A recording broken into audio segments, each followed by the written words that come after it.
வெள்ளிக்கிழமை ஜுமாவுடைய நாள் என்ன அமல்கள் செய்யலாம்? ஜுமாவுடைய நாளில் செய்யப்பட வேண்டிய அமல்கள் பல இருக்கிறது. அதில் குறிப்பாக ஜுமாவுடைய நாளில் அதிகமாக துஆக்கள் செய்ய வேண்டும்.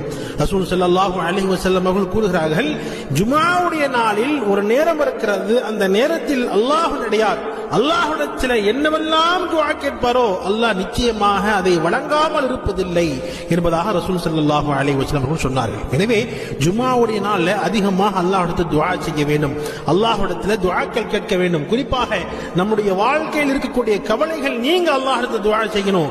நம்முடைய கடன்கள் நீங்குவதற்கு அல்லாஹ்விடத்தில் துஆ செய்ய வேண்டும். எதிரியின் தொல்லையை விட்டு அல்லாஹ்விடத்தில் பாதுகாப்பு கேட்க வேண்டும். மனித வியாபாரத்தில் அதிகமாக பரக்கத் பெற அல்லாஹ்விடத்தில் துஆ செய்ய வேண்டும். யா அல்லாஹ், என்னுடைய வியாபாரத்தில் பரக்கத்தை கொடு என்பதாக துஆ செய்யணும். அதே மாதிரி வாழ்க்கையில் மிக மிக முக்கியமானது நம்முடைய வாழ்க்கையில் நிம்மதி.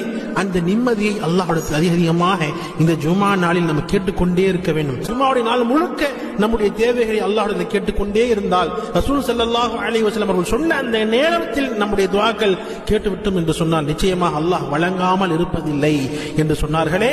நிச்சயமாக நம்முடைய தேவைகளை இந்த ஜுமாவுடைய நாளில் அதிகமாக கேட்க வேண்டும்.